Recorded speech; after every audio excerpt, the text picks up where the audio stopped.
comment est-ce qu'on définit une cible, puisque ça a été quand même un des éléments moteurs, un des éléments fondateurs de la création de chacune de vos deux entreprises, sur des secteurs de niche à l'origine, voire des secteurs qui, dans la vente de vêtements, notamment pour showroom privé, n'étaient pas forcément le plus noble à la base. Le déstockage, ce n'était pas ça qui faisait forcément rêver les grands acteurs de la grande distribution et du vêtement il y a quelques années de cela. Comment est-ce qu'on définit cette cible quand on veut s'adresser uniquement à la clientèle affaires, par exemple ? Comment ça vient ? Alors, nous, c'était... Bonsoir déjà. Bonsoir. Merci pour l'invitation. Donc nous, c'était relativement simple. Non, oui et non. Il y avait une partie évidente, c'est-à-dire tous ceux qui voyagent pour raisons professionnelles entre Paris et New York. Ça, c'était entre guillemets des données, de la big data, de l'accès à données qu'on allait chercher. Là où ça a été un peu plus compliqué, c'est que lorsque vous vendez de la classe affaires deux fois moins cher, c'est que vous avez une cible qui n'est pas une cible naturelle, qui est la cible de loisir, et qui là est un peu plus compliquée à développer parce qu'on amène énormément de gens qui ont l'habitude de la classe éco et qui, du fait de la proposition de valeur, font de l'upsell et voyagent en classe affaires au meilleur prix. Donc c'est beaucoup de data, beaucoup de croisement de données pour pouvoir arriver à... C'est aussi une façon de penser différemment quand même, le fameux penser en dehors de la boîte, parce que à l'époque où la compagnie se positionne, c'est l'époque aussi où les compagnies aériennes, elles se disent soit on va vers le low cost total, ou on va vers plus de classes de classes qui n'est pas affaires justement, mais de clientèle loisir avec les classes éco. Alors, totalement. Lorsque je suis rentré, malgré mes cheveux blancs, je ne suis pas dans la airline depuis très longtemps, parce que je suis rentré dans les années 2000 et on m'expliquait doctement que, on va dire, dans 2010-2015, le transport aérien dans le monde s'organiserait autour de 3 grands acteurs qui pèseraient 90% du transport aérien mondial. Donc, qu'est-ce qui s'est passé ? 20 ans après, ces 3 gros transporteurs pèsent un peu moins de 65%.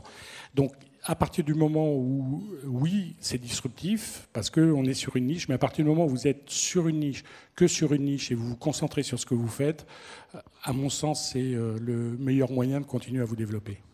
Thierry Petit, showroom privé, c'est ce que je disais, c'est votre expérience, l'histoire des deux fondateurs, elle part du terrain, de la connaissance de votre métier que vous digitalisez. C'est grosso modo, vous me dites si je me trompe, mais à quelques années près, c'est aussi l'aventure de l'autre grand acteur qui est vente privée, avec pratiquement la même histoire aussi. Il se passe quand le déclic où on se dit là, notre métier a de l'avenir, mais s'il est sur Internet ? Ouais, bonsoir à tous. Donc effectivement, en l'occurrence, showroom privé, c'est l'histoire d'une rencontre entre David, mon associé, alors qu'il a des problèmes de cordes vocales ce soir, qui s'excuse auprès de vous, et qui travaille depuis la fin des années 90 dans du déstockage de marque, dont le métier consiste à racheter des invendus en volume et de les commercialiser via des magasins physiques, donc comme notre ami absolu et concurrent, dont je vais essayer de taire le nom pour le plus grand de mes plaisirs. Et du coup, on a forcément, lui arrivé en 2006 avec l'envie d'aller plus loin, pour la simple et bonne raison que les marques ne voulaient plus être vendues ne voulaient plus avoir pour le coup l'expérience du magasin physique, de la outlet, où le produit est resté dans un bac en fer pendant 30 jours.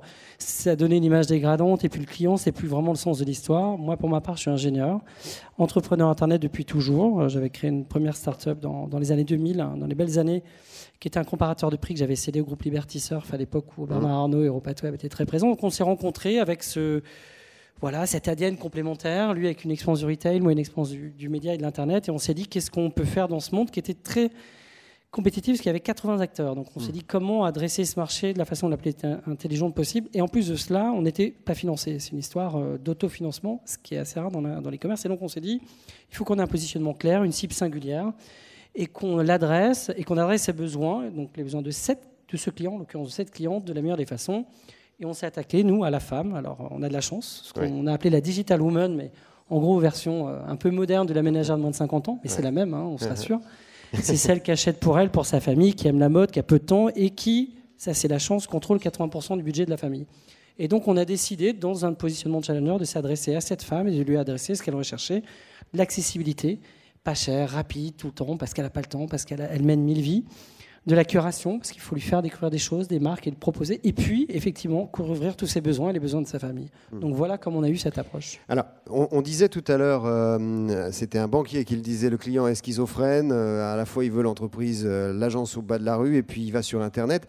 Là, l'un comme l'autre, Thierry, vous vous êtes positionné sur le luxe accessible quelque part. C'est-à-dire parce que ce qui fait la vitrine de showroom privé, ce sont logiquement des belles marques qu'on va pouvoir s'offrir, comme on va pouvoir s'offrir un Paris-New York en classe affaires, mais pour moins cher que les autres. Ouais. Est-ce qu'on arrive à avoir une position hybride comme ça, une position hybride, ou est-ce qu'on dévalorise pas un peu le luxe quand on le rend trop accessible ? Moi, je trouve qu'il faut, avant toute chose, pour bien comprendre un client, c'est de voir comment elle évolue, comment elle consomme. Et la cliente d'aujourd'hui, elle va aussi bien chez H&M qu'elle peut s'acheter un petit truc Dior de temps en temps. Elle peut aller chez Zara et en même temps acheter un truc soldé. Elle ne met pas dans des cases. Donc à partir de là, je ne vois pas pourquoi nous, on aurait mis dans une case. Cependant, nous, on a deux clients. On a les marques et les consommateurs. La consommatrice, elle est multiple. Les marques, par contre, c'est différent. Effectivement, il faut avoir un positionnement clair. Et nous, pour les attirer, on a effectivement décidé d'aller vers quelque chose d'un peu glamour, sexy, qui est la mode, parce que la mode, c'est le trafic, parce que c'est quelque chose qui donne envie, et ça nous permet de construire notre offre de marque. Mais la consommatrice, au fond, elle est multiple, et elle ne met plus dans les cases, et encore plus la jeune consommatrice. Enfin, elle n'est plus du tout comme nous, on avait une marque, peut-être nos mères... ou je sais pas, nos cousines, pour les plus vieilles, elles restent fidèles à une marque toute leur vie. Ça n'existe plus. Ça, vous vous retrouvez dans ce discours-là aussi, Jean-Charles Perrineau, parce que c'est vrai qu'on a une clientèle, enfin, aujourd'hui, une génération un peu Snapchat, c'est-à-dire qui est capable de passer d'une marque à l'autre, pas forcément de fidélité, mais cette envie d'être ici et là, ici et ailleurs. Elle peut être fidèle, mais pas exclusive. Voilà, c'est ça. Heureusement pour nous, parce que typiquement, dans le transport aérien, on n'arriverait pas à se développer si les gens n'étaient pas justement testeurs, s'il n'y avait pas une frange de la population qui teste de nouveaux produits. Et ça, on le retrouve. On le retrouve à la fois ce côté je teste, ça me plaît, je m'en vais parce que pour des raisons X, Y ou Z. Enfin, nous, on le voit, je suis très très humble sur le sujet. Sur Paris-New York, j'ai une frange, un certain pourcentage de mes clients où je sais pertinemment que lorsqu'ils ne sont pas chez moi, ils sont chez BA, ils sont chez Air France. Et on zappe, tantôt l'un, tantôt l'autre. Et c'est vraiment l'opportunité, le prix, la notion de prix qui est importante. Donc ça permet à vous d'être le meilleur pour faire en sorte qu'ils soient plus souvent chez vous que chez les deux concurrents que j'ai cités. Ça veut dire que dans la relation client, on revient à notre sujet de ce soir, bien entendu, Thierry Petit, on met en avant le prix, mais c'est juste un produit d'appel. Il faut aller au-delà, justement, dans le service, dans la proximité.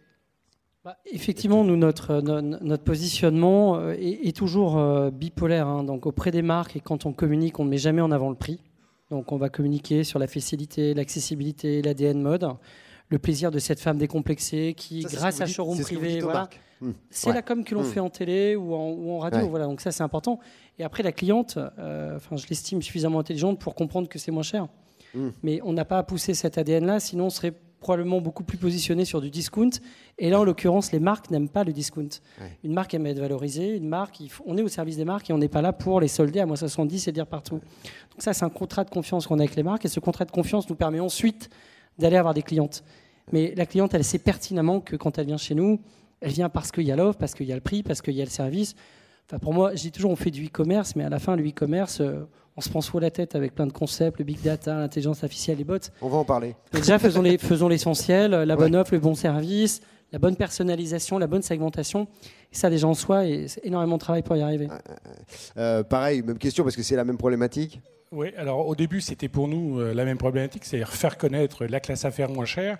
Mais c'est assez marrant parce que le client est très schizophrène. C'est-à-dire ils viennent chez nous pour le prix et ils reviennent chez nous pour autre chose. Et il a totalement oublié les raisons qui l'ont fait venir chez nous. C'est-à-dire qu'aujourd'hui, et quand on fait des analyses conso sur le sujet, le client va nous parler de tout sauf du prix prix et de la valeur. Et c'est ça qui est assez intéressant. Il y a et d'ailleurs, ça ne se retourne pas quelque part, si c'était que ça le prix, contre un groupe comme la compagnie. Parce que finalement, vous êtes challengé aussi par les low cost qui maintenant se lancent sur l'international, sur les longs courriers, et notamment sur le Paris-New York. Ça devient très concurrentiel avec des gros acteurs du low cost. Donc finalement, il faut aller au-delà du prix, justement, pour vous. Alors, il faut aller au-delà du prix. Et très clairement, si on était juste... sur le segment du luxe abordable, si on était juste... je vais employer un anglicisme cheap, on aurait des first-timers, on aurait des gens qui viendraient la première fois mais qui ne reviendraient pas. Ici, aujourd'hui, on a 40% de repeaters. C'est justement parce qu'il y a de l'expérience client, il y a une création de valeur significative qui permet aux gens de se reconnaître dans ce produit. Vous êtes ingénieur, Thierry Petit, vous êtes un spécialiste des nouvelles technologies, c'est ce que vous avez apporté. D'ailleurs, ceux qui ont pu voir, c'était The Voice, je crois que vous êtes partenaire télé de The Voice. On voit notre Digital Woman en train de faire ses achats au bureau, a priori. Qu'est-ce que les nouvelles technologies, qu'est-ce que ce digital a apporté dans la relation avec la cliente ? Tout, en fait, parce que nous, on est né online et on est qu'online. Donc, le magasin, pour nous, c'est un espèce d'objet qu'on ne comprend pas. Par contre, ce qu'on comprend, c'est que notre cliente, elle, encore une fois, elle est multiple. Donc, elle va en magasin, elle va sur le site, elle mélange tout. Et donc, il faut la comprendre dans son parcours pour mieux créer de l'engagement. Donc, c'est vraiment une valeur que l'on suit. Le plus, c'est l'engagement qu'on a avec nos marques et nos clients.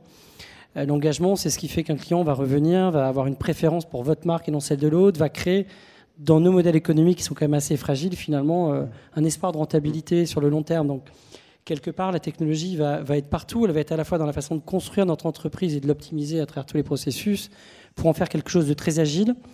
Et même encore maintenant, on est 1200, mais on essaie quand même d'avoir l'esprit start-up. Donc, il y a une nouvelle techno qui arrive, on la tente. Ça marche, c'est génial. Ça marche pas, on la jette. Enfin, on est vraiment dans cet esprit-là. Je pense que ça, c'est indispensable.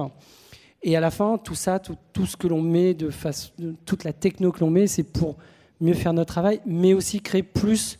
Alors, les Anglais disent convenience. Je trouve qu'il n'y a pas vraiment un terme qui symbolise ça en France, mais c'est du service à très forte valeur ajoutée. C'est du service, oui. Pour nos clients. Donc, c'est livré plus rapidement, c'est être très mobile pour nous.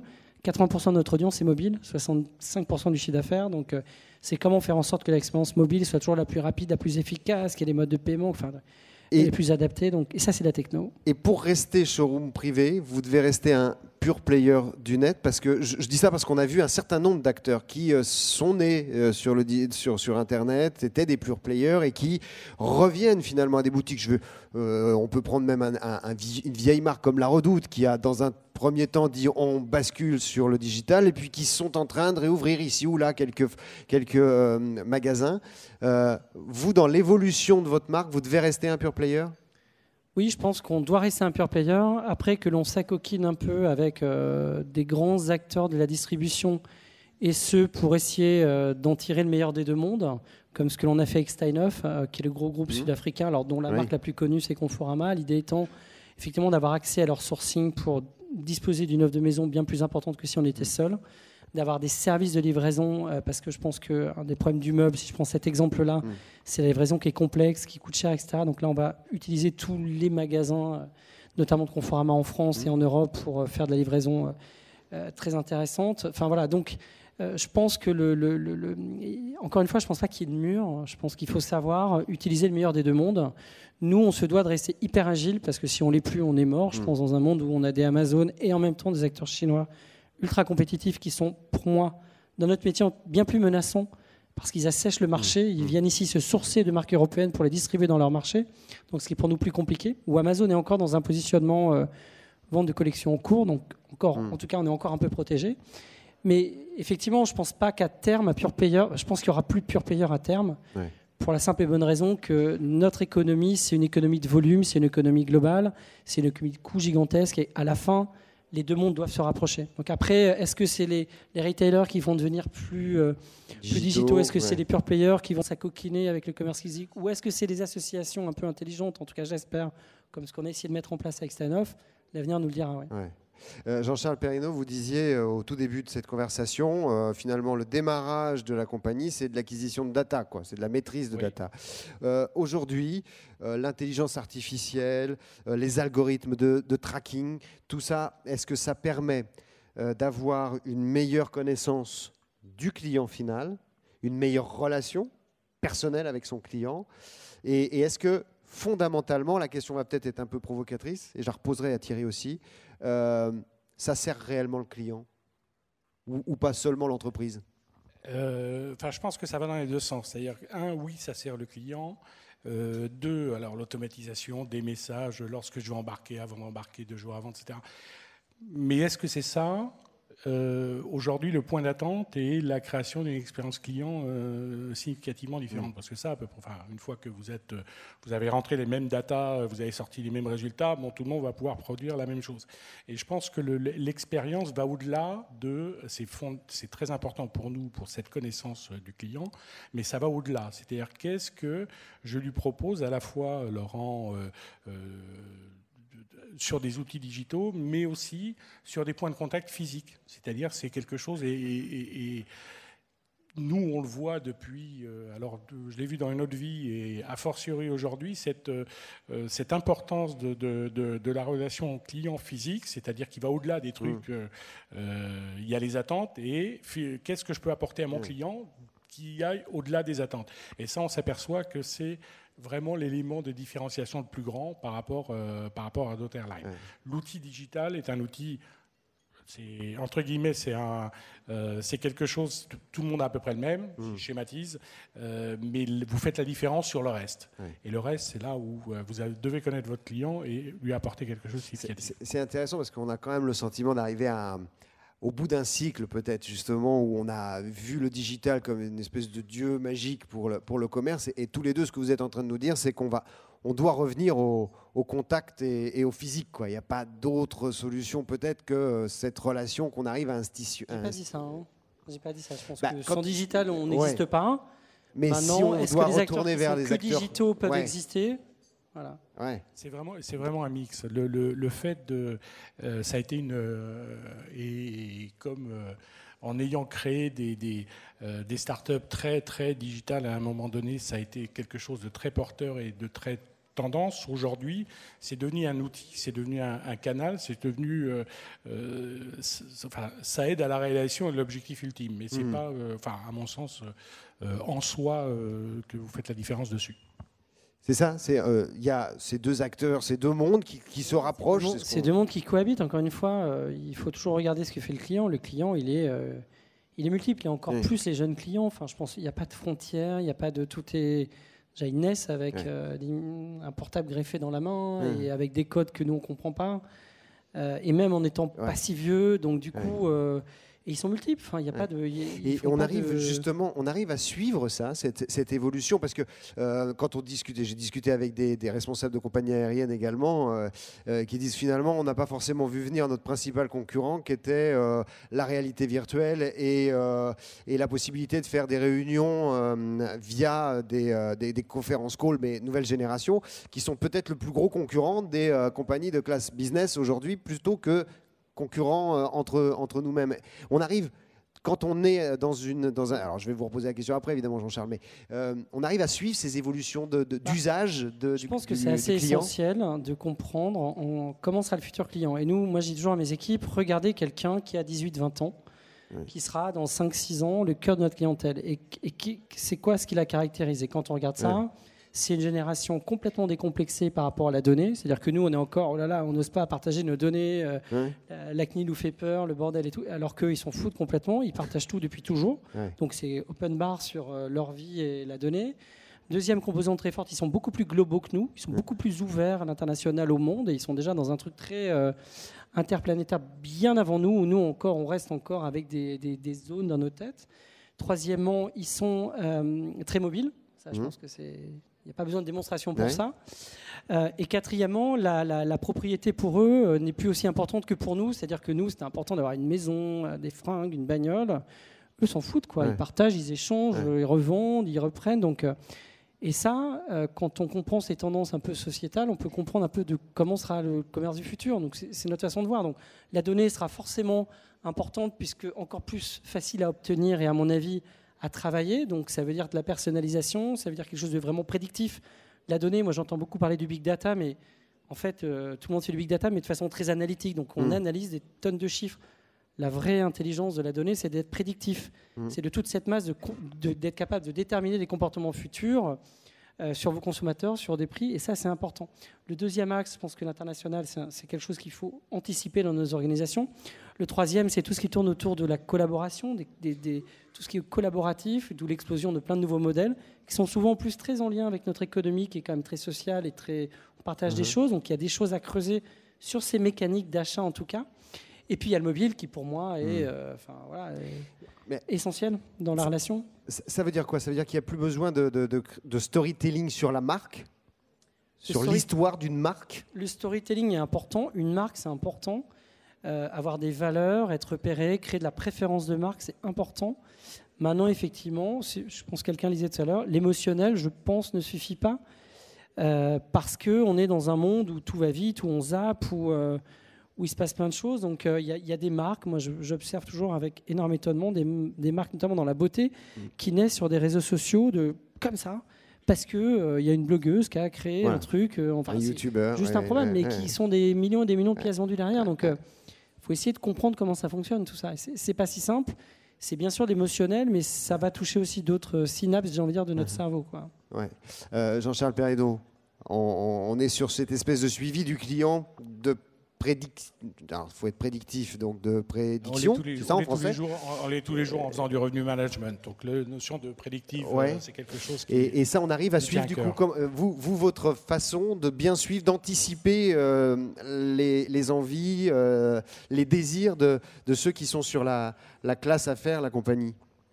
C'est à la fois ça va au-delà des coûts de client, parce que bon, si j'écoute le client, c'est sûr que si je lui propose un billet à 500 € en classe affaires, il va m'adorer. Pour autant, voilà.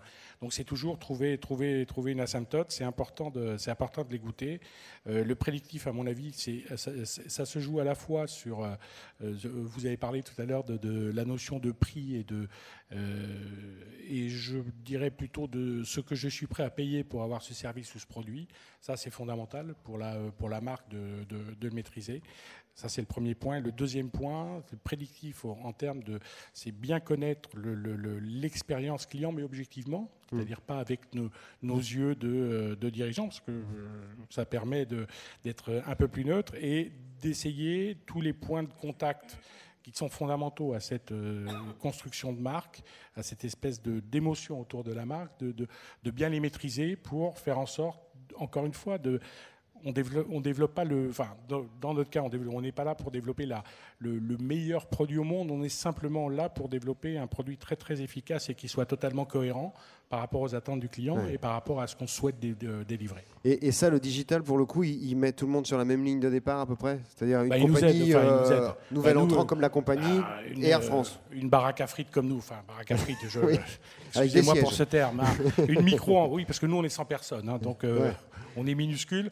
Mais ça nous permet très clairement, la compagnie s'est développée et ce genre de compagnie peut se développer qu'aujourd'hui. C'est-à-dire il y a 20 ans, c'était impossible de rentrer dans le marché de la classe affaires où tout le monde prenait à peu près la même compagnie bleu, blanc, rouge, etc. Aujourd'hui, on a accès aux consommateurs, on a accès aux décideurs, on a accès à la cible de départ dont vous parliez, beaucoup plus facilement et de façon beaucoup plus pointue qu'on n'avait pas tout simplement il y a 20 ans. En même temps, c'est vrai pour la compagnie qui s'est associée à XL Airways, l'ex-Corsair, parce qu'il y a un besoin de taille critique. Il existe encore cette nécessité pour s'ouvrir à l'international de grossir, de s'associer. La taille critique, c'est quand même l'avenir. La taille critique, c'est clé, d'autant plus dans notre business pour deux raisons. C'est qu'un, une marque, a priori, travaille avec nous parce qu'on est capable d'écouler des très gros volumes en peu de temps. Donc globalement, il y a une question, les plus grandes marques, celles qui ont énormément de volume, va venir chez vous parce que vous êtes capable de vendre 100, 200 000, 300 000 pièces en quelques jours. Donc ça, c'est important. Et le deuxième point, c'est que la difficulté du e-commerce, c'est que soit vous êtes tout petit, vous avez une niche et vous adressez de façon artisanale, et ça peut être une très belle niche, et vous pouvez exister, soit vous êtes très gros.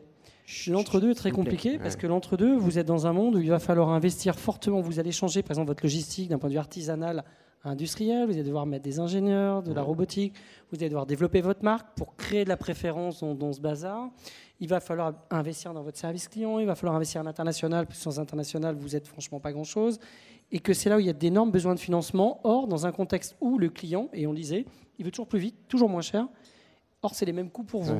Donc le seul moyen de compenser cet effet de baisse de marge avec des coûts qui sont a priori plus forts, c'est d'avoir du volume. D'ailleurs, on le voit, des sociétés dans nos secteurs qui peuvent être des très belles sociétés dans d'autres secteurs qui font 50, 60, 70 millions d'euros de chiffre, c'est pas dégueulasse en soi. Donc ces énormes magasins n'ont pas d'avenir.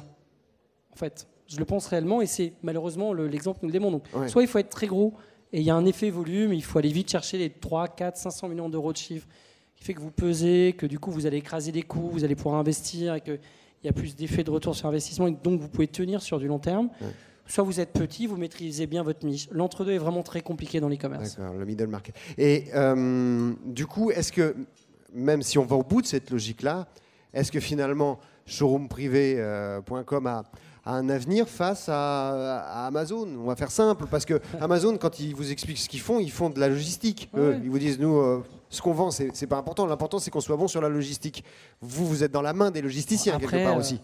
Moi, je dis toujours de façon un peu... on va dire drôle, je sais pas, mais à la fin Amazon va tous nous tuer. C'est juste quand est-ce qu'il nous tuera. J'espère que ce sera après notre mort et qu'on verra bien, qu'on laissera ça aux futures générations. Non, j'exagère, mais dans l'idée, moi je trouve ça triste, un monde dans lequel chaque rue du commerce, il y a un seul magasin et c'est toujours le même. Donc j'espère qu'à un moment donné, il y aura une prise de conscience collective face à cette menace qui est Amazon, parce que c'est une menace à la fin quand même pour notre économie et notre industrie.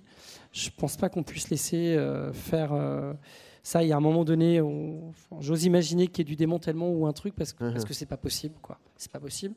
Oui, parce que sinon on a Alibaba et Amazon, quoi, à la fin. Non, mais voilà, c'est un risque. Mais Amazon n'étant pas la seule menace pour moi. Encore une fois, il y a des menaces chinoises qui sont aussi beaucoup plus masquées, et aussi puissantes. Mais on regarde le train passé, ou on essaie de se trouver un espace de jeu? Après Amazon, il faut effectivement être capable. La difficulté qu'on a avec Amazon, c'est qu'il faut être capable de suivre la qualité de ce qu'ils délivrent avec un modèle économique qui est complètement différent.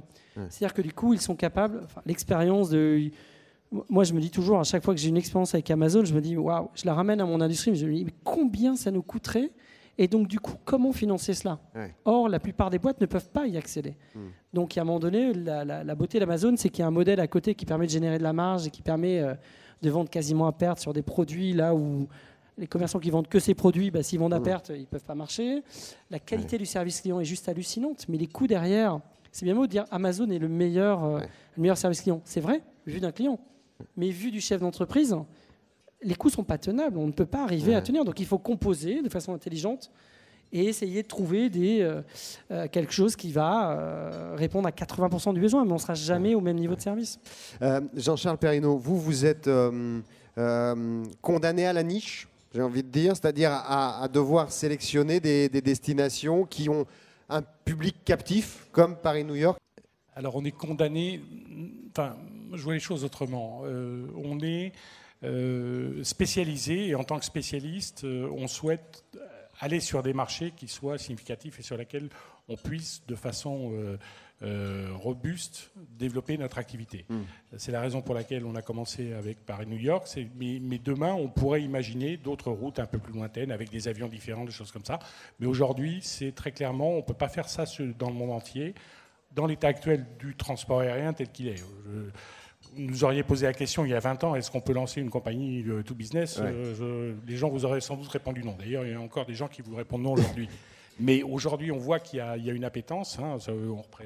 Et ça, on peut le développer sur certaines routes. Et ensuite, avec de nouveaux appareils, on pourra sans doute aller sur des routes plus longues.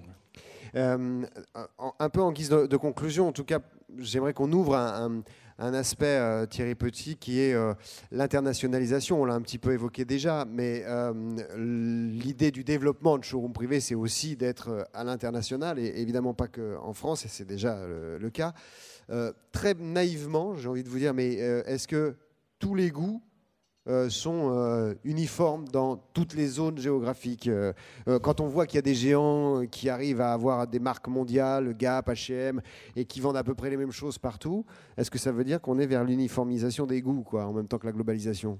Alors, Plusieurs réponses dans, Ce qui serait plus simple pour ouais, vous. dans votre question. La première, c'est que l'international, où c'est pas un choix, c'est une obligation, pour ces raisons de taille critique et de volume, et que de toute façon, la France, dans notre univers, est intéressant pour lancer un business, mais trop petit à l'échelle du monde pour le développer. Donc, il y a un moment donné, il faut forcément basculer dans un truc plus grand.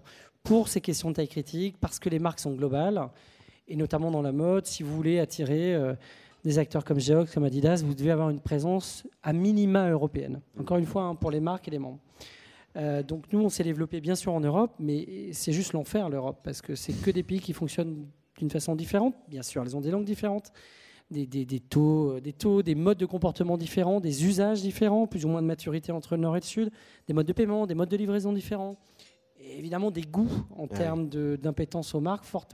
Une femme en Europe, elle est très différente entre l'espagnole qui a très peu de temps pour elle et la nordique qui est très indépendante. Donc à partir de là, ça crée des tendances de consommation qui sont complètement différentes. Ça veut dire que on n'achète pas une Suédoise n'achète pas Gap comme une Espagnole. Une Allemande va lire toutes les conditions générales par cœur et l'Espagnol va être sur du visuel. Non, mais c'est la réalité. Donc forcément, quand on va présenter un produit, on va avoir une description beaucoup plus technique dans les pays du Nord. Et on va insister beaucoup plus sur l'image et sur l'envie et l'émotion dans les pays du Sud. Donc bon, voilà. Après, la spécificité, c'est l'Europe. Après, ça reste un énorme marché. C'est très dur de le conquérir parce qu'effectivement, il faut se réinventer à chaque fois. Il n'y a rien de global. Alors, OK, il y a quelques marques qui marchent quand même dans les pays. Mais à la fin, la consommation, l'usage, la maturité sont complètement différents. Donc, c'est une forme de barrière quand ensuite on a des positions assez importantes dans ces pays. D'accord. Vous ressentez ça aussi, cette divergence d'approche ? Pas exactement. J'allais prendre le contre-pied de Thierry sur le point qu'il venait de soulever, parce que c'est vrai, on fait près de 60% de nos ventes aux États-Unis, à New York, et le directeur artistique new-yorkais qui bosse chez Saatchi, il va avoir en gros une consommation relativement comparable au directeur artistique qui est chez Being à Boulogne. On va avoir cette espèce de concordance de classe, je ne veux pas dire de classe internationale, où quelque part les aspérités spécifiques des pays, alors sachant que c'est Paris et New York, Paris n'est pas la France, New York n'est pas les États-Unis non plus, je suis d'accord. J'irai à Kansas City, je dirais sans doute des choses différentes, mais d'ailleurs je ne vais pas à Kansas City. Mais on a quand même ce développement de cohérence de tribus que vous retrouvez à Londres, que vous retrouvez même en Asie. Ce qui est assez frappant, c'est de le retrouver à Singapour, de le retrouver à Bangkok, c'est-à-dire des gens qui ont... proximité de classe, quoi. Proximité de classe, très clairement. Ils sortent cohérence de parcours scolaire, de université américaine, et on a des modes de consommation qui sont relativement proches. Enfin, c'est nous dans sur cette clientèle-là spécifique, sur une clientèle très qui spécifique. n'est pas une masse. Absolument, qui n'est pas masse. Dernière question pour vous deux, en guise de conclusion. Le client d'aujourd'hui est plus complexe à appréhender, à comprendre, à satisfaire quand on s'adresse à lui ou pas ? Il a plus de choix, donc il est plus exigeant. On est quand même dans un monde où les choses évoluent de façon exponentielle. Hein. C'est un peu toute la théorie des libertariens de la Silicon Valley. C'est cette économie de l'exponentialité, donc où tout va de plus en plus vite. L'intégration d'un usage, le développement d'une technologie, le mobile est un bon exemple. Donc les rythmes vont effectivement de plus en plus vite. Donc oui, c'est complexe d'exister dans ce monde. Le seul moyen, parce que je pense que personne n'est capable de prédire ce que sera... à 10 ans, nous on n'a que 10 ans, voilà, et effectivement on a pris notre place qu'en 10 ans. Le seul moyen, c'est d'être effectivement dans des postures d'humilité. Je pense notamment des grands groupes. Enfin, je pense qu'ils ont beaucoup d'humilité à avoir, penser qu'ils peuvent à un moment donné se faire, comment dirais-je, perturber par des petits navires. Donc il ne faut jamais penser paquebot en tout cas. Et puis c'est d'être très agile, et l'agilité, ça demande de tester énormément de choses, d'être ouvert, de jeter quand ça ne marche pas, d'avoir des équipes agiles. Pas de baronnie, tous unis dans le même truc. Et à partir de là, je pense que si on a cette forme de position d'humilité, d'agilité, je ne dis pas que ce sera la solution pour exister à long terme, mais en tout cas, pour répondre aux exigences du client, c'est deux éléments clés. Jean-Charles Perrineau, oui. C'est une bonne antidote, à mon sens, au zapping et au choix qu'a le client. C'est-à-dire qu'aujourd'hui, il n'y a plus de les rentes établies, on voit bien qu'elles volent en éclats. Le client fait payer la rente établie, c'est-à-dire que vous pouvez être en position dominante, faire payer à vos clients, attendez-vous à un effet boomerang le jour où le client pourra trouver une solution alternative. Et je pense que cette agilité, ce côté small dans l'organisation et dans la tête aussi, cette espèce d'humilité absolue, c'est quelque chose qui, à mon avis, est un gage de succès face à... Absolument. L'esprit start-up. Et c'est ce que vous ressentez, vous. C'est-à-dire que les clients qui viennent, les premiers testeurs de la compagnie sont les déçus des baronnies les déçus, concurrentes. Alors, les déçus, ceux qui sont sans doute le plus agiles intellectuellement, ceux qui... mais bon, après, vous devenez mainstream. Mais ce qui est important, c'est lorsque vous devenez mainstream, de rester dans cette agilité pour justement ne pas tomber, vous aussi, dans la baronnie. Merci beaucoup Thierry Petit, cofondateur de Showroom Privé, et Jean-Charles Perrineau, cofondateur de la compagnie. Bonne soirée à vous. Michael, c'est à toi. Merci à tous les trois. Merci Martial pour ta brillante animation.